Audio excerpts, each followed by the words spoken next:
పుట్టినరోజు, పెళ్లి రోజు, నిశ్చితార్థం, సారీ ఫంక్షన్స్, రిసెప్షన్ ఏదైనా సరే అన్ని శుభకార్యాలకు సంప్రదించండి ఐశ్వర్య కన్వెన్షన్.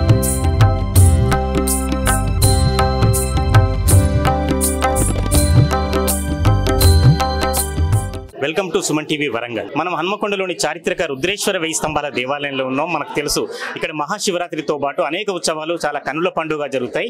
ప్రధానంగా కార్తీక పౌర్ణమికి సందర్భంగా ఇప్పటికే ఒక జాతరను తలపిస్తుంది. మనం చూడొచ్చు, దాదాపు రోడ్డుకు తలవింపుగా రోడ్డు నుంచి ఇక్కడ వరకు క్యూ లైన్లో భక్తులు ఉన్నారు. ఉదయం తెల్లవారుజాము నుంచే ఈ క్యూ లైన్లు ప్రారంభమయ్యాయి. అటు కళ్యాణ మండపం దగ్గర కావచ్చు, మారేడు చెట్టు దగ్గర కావచ్చు, బయట ప్రాంగణంలో కావచ్చు, వేల సంఖ్యలో భక్తులు ఉన్నారు. మరి కార్తీక పౌర్ణిమ విశిష్టత ఏమిటి, కార్తీక పౌర్ణమి రోజు ఏం జరుగుతుంది? కొద్దిసేపట్లో రాష్ట్ర దేవాదాయ శాఖ మంత్రి కొండా సురేఖ కూడా ఇక్కడ లక్ష దీపోత్సవాన్ని కన్నుల పండుగ జరిగే కార్యక్రమాన్ని ప్రారంభించున్నారు. దీనికి సంబంధించిన విశేషాలు మనకు దేవాలయ అర్చకులు మణికంఠ శర్మ ఉన్నారు. వారితో అడిగి విశేషాలు తెలుసుకుందాం. అయ్యగారు నమస్కారం. ఒకసారి చెప్పండి, కార్తీక పౌర్ణమి వైశిష్టత ఏమిటి, అందులో వెయ్యి స్తంభాల రుద్రేశ్వర వెయ్యి స్తంభాల దేవాలయంలో జరిగే ప్రాధాన్యత ఏమిటి? మాసానాం కార్తీకం శ్రేష్టం. ద్వాదశమం ఏదైతే 12 మాసాలలో మనకు అద్వైతమైన ప్రీతికరమైనటువంటిది కార్తీక మాసం. ఎందుకు అంటే ఈ 10 మాసాలలో మనం ఏదైతే చేసినటువంటిది ఒక్క మాసంలో చేస్తే రెట్టింపు ఫలితం వస్తుంది. దాంతోపాటు ఏంటంటే ఇప్పుడున్నటువంటి సమాజంలో ప్రాంత విభేదాలే అనుకోండి, మనుషుల మధ్య విభేదాలే అనుకోండి, దైవత్వంలో విభేదాలు అనుకోండి, ఆ విభేదాలను తొలగించే ఏకైక మాసం కార్తీక మాసం. ఎందుకంటే అమావాస్య నుంచి పౌర్ణమి వరకు శివప్రీతికరంగా, పౌర్ణమి నుంచి అమావాస్య వరకు విష్ణు ప్రీతికరంగా. అందుకనే మొదటి 15 రోజులు కూడా ధాత్ర కళ్యాణాలు కానివ్వండి, విష్ణుమూర్తికి సంబంధించిన విశేషాలు కానివ్వండి, ఇవన్నీ కూడా వస్తుంటాయి.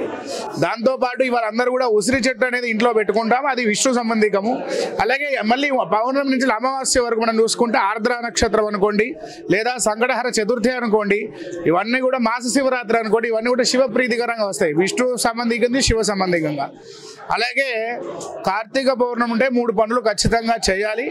ఒకటి 365 వత్తులు పుట్టించుకోవడం, ఇంకోటి ఖచ్చితంగా రుద్రాభిషేకం, ఇంకోటి ఏమిటి అంటే ఖచ్చితంగా ఉసిరిక చెట్టు పెట్టుకోవడం. ఈ 3 అనేది ఖచ్చితంగా చేయాలి.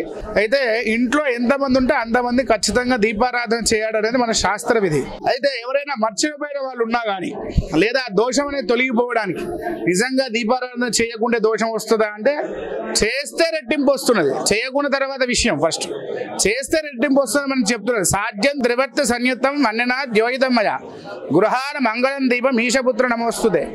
ఆ ఈశ్వరుడు కానీ పరబ్రహ్మస్వ త్రిమూర్తి స్వరూపం ఏమైనా ఉన్నదంటే అది జ్యోతి స్వరూపమే. కాబట్టి ఆ స్వరూపాన్ని మనం ఖచ్చితంగా ఈరోజు మర్చిపోయిన వాళ్ళందరూ కూడా 365 వత్తులు ఉసిరి ఏదైతే వృక్షం ఉంటుందో ఆ యొక్క మొక్కను పెట్టుకొని దాని ముందట వెలిగించాలి. దాంతోపాటు రుద్రాభిషేకం. రుద్రాభిషేకం ఎందుకు చేయాలి అంటే రోదయంతీతి రుద్రాహ. ఎవరైతే దారిద్ర్య బాధలు ఉంటాయో, ఎవరైతే ఆకమైనటువంటి సమస్యలు ఉంటాయో అవన్నీ కూడా ఈరోజు రుద్రాభిషేకం చేస్తే తొలగిపోతాయి. దాంతోపాటు మన చారిత్రాత్మక వెయ్యి స్తంభాల దేవాలయంలో శివరాత్రి తర్వాత అదే తరహాల చిన్న శివరాత్రిగా చేసేటటువంటిది కార్తీక పౌర్ణమి. ఎందుకంటే పూజ చేసింది బ్రహ్మసూత్ర లింగము. ఇక్కసారి స్వామివారిని ముట్టుకోవచ్చని మహిళలు కూడా ప్రవేశం ఉన్నదనే కానీ అనుకోండి. దాంతోపాటు చరిత్ర కలిగి 1000 సంవత్సరాల తర్వాత ఉన్నటువంటి లింగం కాబట్టి అందరూ కూడా అధిక సంఖ్యలో పాల్గొంటారు. దానికి అనుకూలంగానే మన ప్రాతకాలంలో గణపతి ఆరాధన, రుద్రాభిషేకం చేసిన తర్వాత ఇప్పటి వరకు సుమారు 1000 మంది పుణ్య దంపతులకు సామూహికంగా రుద్రాభిషేకాలు, సుమారు 3500 మందికి సామూహికంగా రుద్రాభిషేకాలు అయిపోయిన తర్వాత దర్శనాలు కూడా చేసుకున్నారు.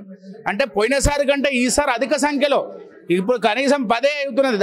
దాదాపు మనకు మధ్యాహ్న ప్రాంతం కానివ్వండి, సాయంత్రం పారి వరకు 1,00,000 మంది దాకా వచ్చేటటువంటి అవకాశాలు ఉన్నాయి. దానికి అనుకూలంగానే దేవాదాయ ధర్మాదాయ శాఖ ఆధ్వర్యంలో కూడా ఏర్పాట్లు కూడా చేయడం జరిగింది. అయితే మనకు అలాగే కార్తీక మాసం పౌర్ణమి అంటే ప్రదోషకాలంలో జ్వాలాతోరణం అని ఉంటుంది. అయితే ఇక్కడ అట్లా కాకుండా భక్తులతో మమేకం కావాలి, అందరూ కూడా ఇందులో పాల్గొనాలనే ఉద్దేశంతో పూర్వం నుంచి ఇక్కడ లక్ష దీపోత్సవం చేస్తున్నారు. దానికి మనకు ఏదైతే మంత్రివర్యులు దేవాదాయ శాఖ మంత్రివర్య అనుసారంగా వాళ్ళు ఏదైతే ఆదేశం ఇచ్చారో దేవాదాయ శాఖ నుంచి ఉచితమైనటువంటి ప్రమిదలు కానివ్వండి, వత్తులు కానివ్వండి, నూనె ఇవన్నీ కూడా ఇస్తున్నారు. భక్తులు అధిక సంఖ్యలో పాల్గొనాలి, అందరూ కూడా సుఖ సంతోషాలతో ఉండాలని మనస్ఫూర్తిగా కోరుకుంటూ పౌర్ణమి శుభాకాంక్షలు.